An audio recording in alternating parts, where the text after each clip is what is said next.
சிம்மராசி அன்பர்களே, உங்களுக்கு இந்த 2025ஆம் ஆண்டு சனி பயிற்சி அப்படின்றது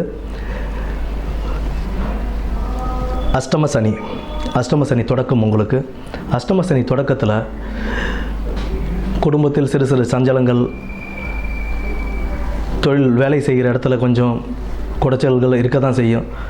அது எல்லாத்தையும் தாண்டி வரணும் அப்படின்னா நீங்கள் வந்துட்டு கொஞ்சம் பொறுமையாகவும் நிதானமாகவும் கடைப்பிடிச்சிட்டு இருந்தீங்க அப்படின்னா விட்டு கொடுத்து போகிறது ரொம்ப நல்லது. குடும்பத்தில் தொழிலையும் பொறுமையை கடைப்பிடிச்சி சண்டை சச்சரவுகள் இல்லாமல் இருக்கிறதும் ரொம்ப நல்லதாக இருக்கும். அஷ்டம சனியாக இருந்தாலும் உங்களுக்கு குரு பயிற்சிக்கு அப்புறம் குரு லாபஸ்தானத்தில் இருக்கார். லாபஸ்தானத்தில் இருந்துக்கிட்டு அவர் 3, 5, 7ஆம் இடங்களை பார்வையிடுறதுனால உங்களுக்கு ஒரு நல்ல மேன்மையை தருவாங்க. சனியும் சரி தொழிலும் சரி. ஏன்னா சனி குரு பகவானுடைய வீட்டில் தான் சனி இருக்கார். கெடுதல் அதிகம் செய்ய மாட்டார். இருந்தாலும் நம்ம ஒரு சில விஷயங்களில் ரொம்ப கவனமாக இருந்துக்கணும். தொழில் தொடங்கும் இடத்துலையும் தொழில் செய்யும் இடத்துலையும் புதிய தொழில்கள் தொடங்கிறதுல கொஞ்சம் பொறுமையாக நிதானமாக செயல்பட்டு தொடங்கணும்.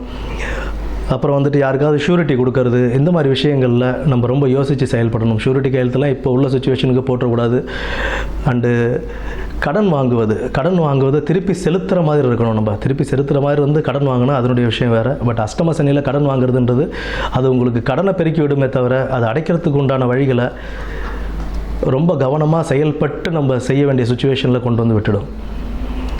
அதனால் அஷ்டம சனியில் நிதானமும் பொறுமையும் கடைப்பிடிச்சு நீங்கள் ரொம்ப கேர்ஃபுல்லாக கடன் வாங்காமல் தொழிலையும் சரி குடும்பத்திலையும் சரி ரொம்ப பொறுமையாகவும் நிதானமும் கடைப்பிடிச்சி போனீங்க அப்படின்னா உங்களுக்கு ஒரு மேன்மையான சனி பயிற்சியாகவே இந்த சனி பயிற்சி அமையும்.